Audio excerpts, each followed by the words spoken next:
జై స్వరాజ్ వరల్డ్ టీవీకి స్వాగతం.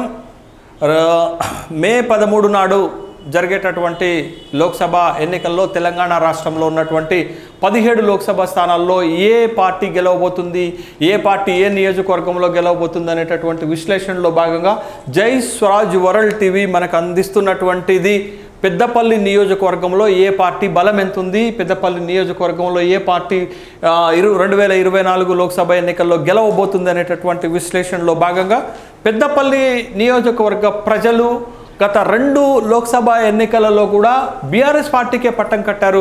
2014 లోక్సభ ఎన్నికల్లో బీఆర్ఎస్ నుంచి పోటీ చేసినటువంటి బాల్క సుమన్ ఇక్కడి నుంచి విజయం సాధించడం జరిగింది.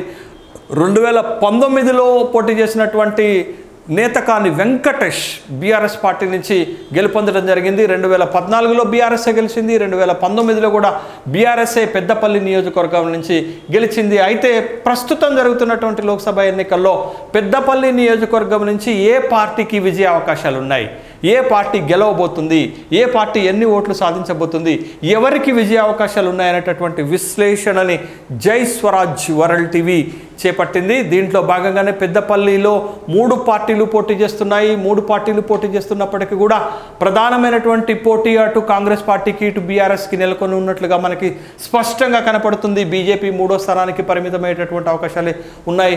3 పార్టీల నుంచి పోటీ చేస్తున్నటువంటి అభ్యర్థులు కాంగ్రెస్ పార్టీ నుంచి గడ్డం వంశీకృష్ణ పోటీ చేస్తున్నారు. గడ్డం వంశీకృష్ణ గడ్డం వెంకటస్వామి మనవడు, గడ్డం వివేక్ కుమారుడు కాబట్టి గడ్డం వంశీకృష్ణ ఇక్కడ బలమైనటువంటి అభ్యర్థిగానే మనం చూడాలి. కాంగ్రెస్ పార్టీ నుంచి గడ్డం వంశీకృష్ణ పోటీ చేస్తున్నారు. అదేవిధంగా కాంగ్రెస్ పార్టీ నుంచి కొప్పుల ఈశ్వర్ పోటీ చేస్తున్నారు. మాజీ మంత్రి, ధర్మపురికి గతంలో శాసనసభ్యుడిగా ప్రాతినిధ్యం వహించినటువంటి కొప్పుల ఈశ్వర్, ధర్మపురి కూడా ఈ లోక్సభ పరిధిలోకి వస్తుంది కాబట్టి కొప్పుల ఈశ్వర్ ఇక్కడ నుంచి బీఆర్ఎస్ పార్టీ నుంచి పోటీ చేస్తున్నారు. అదేవిధంగా బీజేపీ పార్టీ నుంచి ఇటీవలనే కాంగ్రెస్ నుంచి బీజేపీలో చేరినటువంటి గోమాస శ్రీనివాస్ పోటీ చేస్తున్నారు. ఈ నియోజకవర్గంలో 3 పోటీ చేస్తున్నప్పటికీ కూడా ప్రధానమైనటువంటి పోటీ 2 పార్టీల మధ్యనే జరుగుతుంది. అటు కాంగ్రెస్ పార్టీ నుంచి పోటీ చేస్తున్న గడ్డం వంశీకృష్ణకి, ఇటు బీఆర్ఎస్ పార్టీ నుంచి పోటీ చేస్తున్నటువంటి కొప్పుల ఈశ్వర్కి మధ్యనే పోటీ నెలకొన్నట్టుగా కనపడుతుంది. 2019 లోక్సభ ఎన్నికల్లో ఈ నియోజకవర్గంలో బీఆర్ఎస్ గెలిచింది. ఏ పార్టీ బలం ఎంత ఉందనేటటువంటి విషయాన్ని ఒకసారి మీకు జై స్వరాజ్ వరల్డ్ టీవీ మీకు అందిస్తుంది. 2019 లోక్సభ ఎన్నికల్లో ఈ నియోజకవర్గంలో పెద్దపల్లి లోక్సభలో బీఆర్ఎస్ పార్టీ గెలిచింది. బీఆర్ఎస్ పార్టీ నుంచి పోటీ చేసినటువంటి నేతకాని వెంకటేష్కి 4,41,000 ఓట్లు వస్తే సమీప కాంగ్రెస్ అభ్యర్థి ఆగం చంద్రశేఖర్ మాజీ మంత్రికి 3,46,000 ఓట్లు వచ్చాయి. అంటే దరిదాపు 1,00,000 ఓట్ల మెజార్టీతోటి నేతకాని వెంకటేష్ గెలుపొందడం జరిగింది. బీజేపీకి కేవలం 92,000 ఓట్లు మాత్రమే ఈ నియోజకవర్గంలో వచ్చాయి. బండారు శృతి పోటీ చేశారు. బీఆర్ఎస్ బలం 4,41,000 అయితే కాంగ్రెస్ బలం 3,46,000, బీజేపీ బలం కేవలం 92,000 ఓట్లు మాత్రమే 2019 లోక్సభ ఎన్నికల్లో. అయితే ఇటీవల జరిగినటువంటి శాసనసభ ఎన్నికలలో ఫలితాలు పూర్తిగా తారుమారైపోయినటువంటి సందర్భాన్ని చూస్తున్నాం. కాంగ్రెస్ పార్టీ బలం పెద్దపల్లి లోక్సభ పరిధిలో పెద్ద ఎత్తున పెరిగినట్లుగా మనకి కనపడుతుంది. పెద్దపల్లి లోక్సభ పరిధిలో ఉన్నటువంటి 7 శాసనసభ స్థానాల్లో కాంగ్రెస్ పార్టీ అభ్యర్థులు విజయం సాధించారు. అంటే పెద్దపల్లి లోక్సభ పరిధిలో ఉన్నటువంటి 7 శాసనసభ స్థానాల్లో కాంగ్రెస్ పార్టీ ఎమ్మెల్యేలే ఉన్నారు, కాంగ్రెస్ పార్టీ అభ్యర్థులే పోటీ చేశారు. అది కాంగ్రెస్ పార్టీ బలంగా మారబోతుంది. అయితే కాంగ్రెస్ పార్టీకి 2023 అసెంబ్లీ ఎన్నికల సందర్భంగా పెద్దపల్లి లోక్సభ పరిధిలో వచ్చినటువంటి మొత్తం ఓట్లు 6,80,000 ఓట్లు వచ్చాయి. ఇది ఒక విధమైన రికార్డు ఎలక్షన్, రికార్డు స్థాయిలో పెద్దపల్లి లోక్సభ పరిధిలో కాంగ్రెస్ పార్టీకి ఓట్లు వచ్చినట్టుగా మనం చూడాలి. బీఆర్ఎస్కి దాంట్లో సగం ఓట్లు కూడా రాలేదు, 3,74,000 ఓట్లు మాత్రమే వచ్చాయి. బీజేపీకి అయితే దారుణమైనటువంటి ఓట్లు వచ్చాయి, 74,000 ఓట్లు మాత్రమే వచ్చాయి. కాంగ్రెస్ పార్టీకి 6,80,000 ఓట్లు వస్తే బీఆర్ఎస్ పార్టీకి 3,74,000 ఓట్లు వస్తే బీజేపీకి 74,000 ఓట్లు మాత్రమే వచ్చాయి.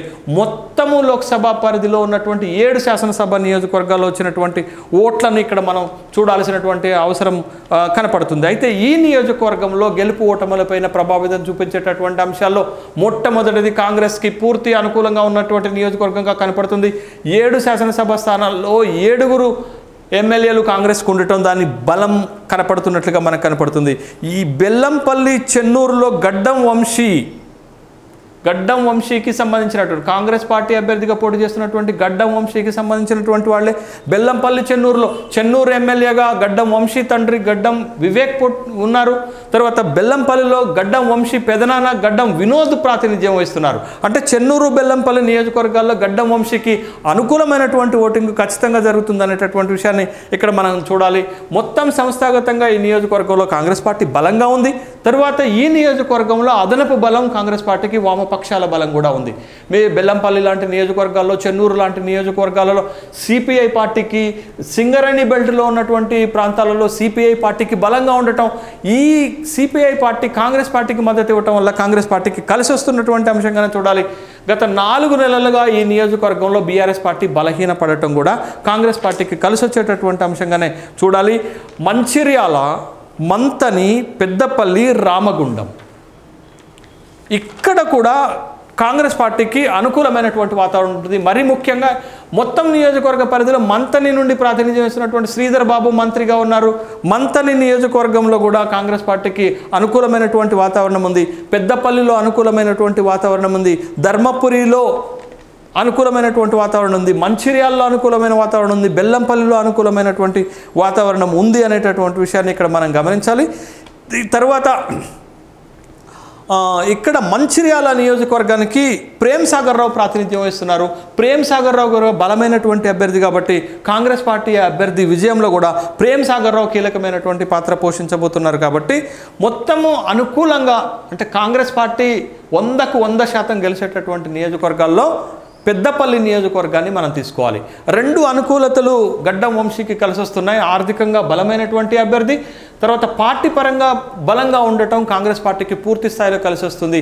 బీఆర్ఎస్ బలహీనపడటం, బీజేపీకి సంస్థాగతంగా బలం లేకపోవటం. ఒక మంచిర్యాల, రామగుండం లాంటి నియోజకవర్గాల్లో మాత్రమే బీజేపీకి కొన్ని ఓట్లు వచ్చేటటువంటి అవకాశం ఉంది. కాబట్టి మొత్తంగా చూస్తే ఇక్కడ కాంగ్రెస్ పార్టీ అభ్యర్థికి గెలుపు నల్లేరుపై నడక అనేటటువంటి విశ్లేషణ జై స్వరాజ్ వరల్డ్ టీవీ మీకు అందిస్తుంది. పెద్దపల్లి నియోజకవర్గంలో పోటీ బీఆర్ఎస్కి కాంగ్రెస్కి ఉన్నప్పటికీ కూడా కాంగ్రెస్ పార్టీ గెలుస్తుంది. మెజారిటీ ఎంత అనే దానిపైనే ఇక్కడ మనం విశ్లేషణ చేయాల్సినటువంటి అవసరం ఉంది. కాంగ్రెస్ పార్టీ నమ్మకంగా 100% గెలిచేటటువంటి నియోజకవర్గాల్లో పెద్దపల్లి ఒకటి అనేటటువంటి విషయాన్ని గుర్తుంచుకోవాలి. అంతిమ ఫలితం కాంగ్రెస్ పార్టీకి అనుకూలం. కాంగ్రెస్ పార్టీకే విజయావకాశాలు మెండుగా కనపడుతున్నాయనేది జై స్వరాజ్ వరల్డ్ టీవీ మీకు అందిస్తున్నటువంటి విశ్లేషణ.